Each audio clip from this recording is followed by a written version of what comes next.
Hello అండి, నమస్తే. ఇంట్లో ఒక స్పూన్ ఉంటే చాలండి. చీర కట్టరాని వారు కానీ కట్టే వాళ్ళు కూడా చాలా సింపుల్గా ఈజీ ప్రాసెస్లో చాలా తక్కువ టైంలో ఈజీగా కట్టుకోవచ్చు. మొదటి యూస్ఫుల్ టిప్, ఇలాంటి ఇంపార్టెంట్ మనకి బిల్స్ కానీ ఏవైనా సరేనండి, కరెంటు బిల్లులు, గ్యాస్ బిల్లులు, ఏవైనా మన ఇంట్లో పిల్లల ఫీజు కార్డ్స్ అవన్నీ ఉంటాయి కదా, ఇలా విడివిడిగా పెట్టేసామనుకోండి ప్రతిసారి వెతకాల్సిన పని ఏర్పడుతుంది కదా. వీటన్నిటిని ఇలా నీట్గా పెట్టేసుకొని బట్టల క్లిప్ ఉంటుంది కదండి, దాంట్లో ఈ పేపర్స్ అన్నిటిని పెట్టేసామనుకోండి నీట్గా ఉంటుంది. మనము ఎప్పుడంటే అప్పుడు ఈజీగా తీసుకోవచ్చు. పేపర్లు కూడా స్పేస్ అనేది ఎక్కువగా కాకుండా మనము చిన్నగా ఉన్న ప్లేస్లో కూడా ఇలా పెట్టేసుకోవచ్చు. మరొక యూస్ఫుల్ టిప్, వెల్లుల్లి రెబ్బలను మనము కొన్ని తీయాలంటే ఏమి ఇబ్బంది ఉండదు, కానీ ఎక్కువ కేజీలు వెల్లుల్లి రెబ్బలను తీయాలంటే మన చేతి వేలు కూడా నొప్పి పెడతాయి కదండి. అలా ఎక్కువగా తీయాలన్నప్పుడు ఈ టిప్ అనేది చాలా బాగా యూజ్ అవుతుందండి. ఇలా షార్ప్గా ఉన్న క్యాప్ను కానీ నెయిల్ కట్టర్ అయినా సరేనండి, నేనైతే ఇక్కడ షార్ప్గా ఉన్న దాన్ని క్యాప్ని తీసుకొని ఇలా అనేసామనుకోండి దానికి ఉండే పొట్టు అనేది చాలా ఈజీగా వచ్చేస్తుందండి. ఎన్ని కేజీలు ఒలిచినా కూడా మనకి నొప్పి పెట్టకుండా ఉంటుంది. తక్కువ టైంలో మనము ఈజీగా తీసేయచ్చు. ఒకేసారి అల్లం వెల్లుల్లి పేస్ట్ని రుబ్బుకుంటాం కదండి, ఆ టైంలో ఈ టిప్ అనేది చాలా బాగా యూజ్ అవుతుంది. వీడియోని చూస్తున్నారు కానీ ఒక్క లైక్ కూడా ఇవ్వడం లేదండి, ప్లీజ్ లైక్ చేయండి. మరొక యూస్ఫుల్ టిప్, అయిపోయిన కోల్గేట్ పేస్ట్ ఉంటుంది కదండి, మనము దీన్ని అయిపోయిందని ఒక్కొక్కసారి అలాగే పడేస్తామండి, కానీ దీంట్లో 2 డేస్కి సరిపడే కోల్గేట్ పేస్ట్ కూడా మిగిలిపోతుందండి. ఇలా వేస్ట్ చేయకుండా ఏదైనా స్పూన్ని కానీ, నేనైతే ఇక్కడ లెవెల్గా ఉన్న స్కేల్ని తీసుకున్నానండి. ఇలా స్కేల్తో కింది నుంచి మీదికి అనేసామనుకోండి మనకి 2 డేస్కి సరిపడా కోల్గేట్ పేస్ట్ అనేది ఖచ్చితంగా వస్తుందండి. చూసారు కదా, ఇంతకుముందు పేస్ట్ అనేది అస్సలకే లేదు, కానీ ఇలా మనము గట్టిగా ప్రెస్ చేసామనుకోండి పేస్ట్ని మళ్ళీ కూడా యూజ్ చేసుకోవచ్చు. ఇలా డబ్బులను కూడా మనము సేవ్ చేసుకోవచ్చు. మరొక యూస్ఫుల్ టిప్, ఇంట్లో పెద్ద ఏజ్ ఉన్న వాళ్ళు డైలీ ట్యాబ్లెట్స్ని తీసుకుంటారండి.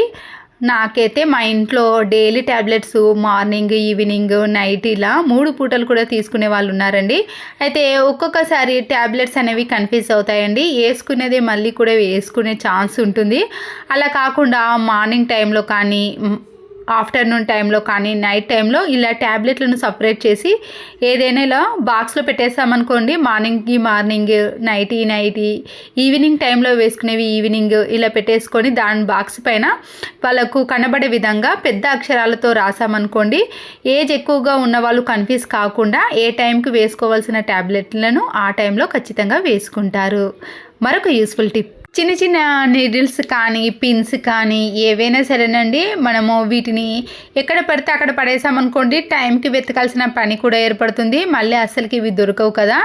వీటన్నిటినీ కూడా ఇలా అయస్కాంతానికి అతిక పెట్టేసి మనము ఒక బాక్స్లో వేసుకున్నా కానీ, లేదా ఏదైనా ప్లేస్లో పెట్టుకున్నా కూడా అన్నీ ఒకే దగ్గర ఉంటాయండి.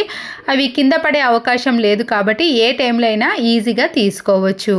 బెడ్షీట్ని నేనైతే ప్రతిరోజు ఒక 4-5 టైమ్స్ అయినా నీట్గా పెడతానండి, అదొక పనిగా అయిపోతుంది. అలా కాకుండా పిల్లలు కూర్చున్నా దూకినా కూడా మనము బెడ్షీట్ అనేది జరగకుండా ఉండాలంటే ఇలా 4 రబ్బర్ బ్యాండ్లను తీసుకుని వీడియోలో చూపించిన మాదిరిగా మీరు చివరి కొనను ముడివేసిన లేదా ఇలా రబ్బర్ బ్యాండ్తో మలుచుకొని గట్టిగా ముడివేసేయండి. ఇలా చేశారనుకోండి 4 వైపులా కూడా గట్టిగా ఉండటం వల్ల ఫోల్డింగ్ అనేది అస్సలకే పోదండి. పిల్లలు ఎక్కినా కూర్చున్నా కూడా ప్రతిసారి బెడ్షీట్ని సర్దుకునే పని ఉండదండి. ఎన్ని రోజులైనా సరే బెడ్షీట్ అనేది మీకు నీట్గా కనబడుతుంది. మరొక యూస్ఫుల్ టిప్ని కూడా చూసేయండి. ఫ్రిడ్జ్ చూస్తారు కదండి, ఎంత జిడ్డుగా మరకలుగా తయారైంది కదా. మనము ఏదైనా లిక్విడ్ పెట్టి క్లీన్ చేసినా కూడా వాటిపైన తెలుపు మరకలు అలాగే ఉంటాయండి. దీనికి బదులుగా కోల్గేట్ పేస్ట్ని కొద్దిగా ఫ్రిడ్జ్కి పెట్టేసి ఏదైనా తడి క్లాత్ పైన లేదా కొద్దిగా క్లాత్పై వాటర్ వేసుకొని ఈ కోల్గేట్ పేస్ట్తో ఫ్రిడ్జ్ మొత్తాన్ని కూడా క్లీన్ చేసుకోవాలండి. క్లీన్ చేసుకునేటప్పుడు మాత్రం స్విచ్ ఆఫ్ చేసి క్లీన్ చేసుకోండి. ఇలా క్లీన్ చేసుకున్నారనుకోండి ఫ్రిడ్జ్ డోర్ అనేది నీట్గా కొత్త దానిలా కనబడుతుంది. మనము సోప్తో క్లీన్ చేసిన దానికంటే కూడా తెలుపు మరకలు అనేవి అస్సలకే ఏర్పడవండి. అప్పుడు ఫ్రిడ్జ్ డోర్ కూడా చాలా నీట్గా ఉంటుంది.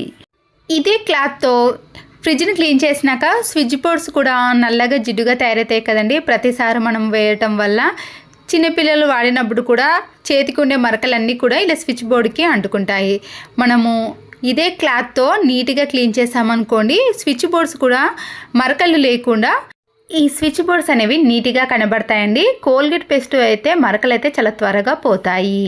కిచెన్ సింక్లో బ్యాడ్ స్మెల్ కానీ మరకలు అనేవి అస్సలకే పోవటం లేదు అన్నప్పుడు మనం మార్నింగ్ టైంలో టీ పెట్టుకున్నప్పుడు టీ పౌడర్ అలాగే ఉంటుంది కదండి, దాన్ని వేస్ట్ చేయకుండా ఇలా కిచెన్ సింక్లో వేసేయండి.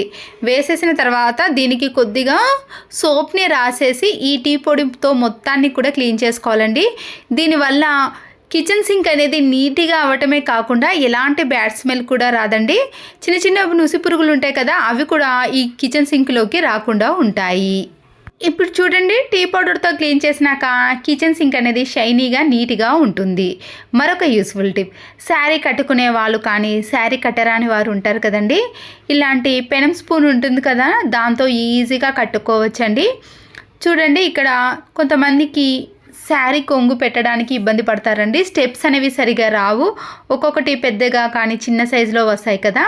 ఈ స్పూన్ని ఇలా మనము శారీ పిన్ పెట్టుకునేటప్పుడు ఇలా స్టెప్స్ ఈజీగా రావాలి అంటే ఈ స్పూన్ ఇలా పెట్టేసి అది ఎంతవరకు ఉందో దాని వరకు ఫోల్డింగ్ చేసి అన్నిటినీ కూడా ఇలా చిన్న సైజులో కానీ మీరు కావాలంటే పెద్ద సైజులో కానీ ఫోల్డింగ్ చేసుకుంటూ స్టెప్స్ని పెట్టేసుకోవచ్చు. దీనివల్ల శారీ కట్టరాని వారు కానీ కట్టేవారు కానీ చాలా తక్కువ టైంలో ఈజీగా కట్టుకోవచ్చు.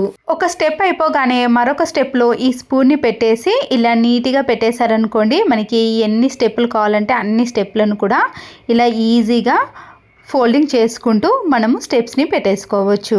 శారీ కట్టుకోవడం రాని వారు ఉంటారు కదండి, వారికైతే ఈ టిప్ చాలా బాగా యూజ్ అవుతుందండి. అంతే కదండి, శారీ కట్టుకునే వారికి కూడా స్టెప్ బై స్టెప్ ఈజీగా పెట్టుకోవాలి, టైం కూడా మనకి త్వరగా సేవ్ కావాలి అంటే కూడా ఈ వీడియో చూడటం ద్వారా చాలా ఈజీగా కట్టుకోవచ్చండి. స్టెప్స్ కూడా చాలా నీట్గా ఐరన్ చేసిన మాదిరిగా వస్తాయండి. ఇలా అన్ని స్టెప్స్ పెట్టేసిన తర్వాత మీరు అవి విడిపోకుండా ఉండటానికి పైన అన్నిటినీ కలిపి ఒక పిన్నును కూడా పెట్టేసుకోవచ్చు. అప్పుడు ఆ పిన్నిస్ వల్ల ఈ స్టెప్స్ అనేవి చెదిరిపోకుండా నీట్గా ఉంటాయి.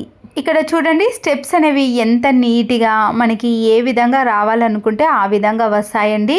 బ్యూటీ పార్లర్ వాళ్ళు మన ఇంటికి శారీ కట్టడానికి వచ్చినప్పుడు వాళ్ళు ఖచ్చితంగా ఐరన్ చేస్తారండి. మనకి అలాంటి అవసరం కూడా లేదండి. ఐరన్ చేసిన దానికంటే కూడా నీట్గా తక్కువ టైంలో కట్టేసుకోవచ్చు. ఈ స్పూన్తో ఇలా శారీ కొంగును నీట్గా పెట్టేసుకోవచ్చండి. ఒక్క ఫోల్డింగ్ కూడా అస్సలకే పోదండి. చూసారు కదా, మనకి నీట్గా రావాలంటే ఈ స్పూన్ అనేది చాలా బాగా యూజ్ అవుతుందండి. ఐరన్ చేసిన దానికంటే కూడా నీట్గా ఉంది కదా. మీరు కూడా ఈ వీడియో నచ్చితే తప్పకుండా ఒక లైక్ చేసి మీ ఫ్రెండ్స్కి కానీ రిలేటివ్స్కి షేర్ చేయండి. మరో యూస్ఫుల్ వీడియోతో మళ్ళీ కలుద్దాం. Please subscribe Siri cooking and vlogs. Thanks for watching.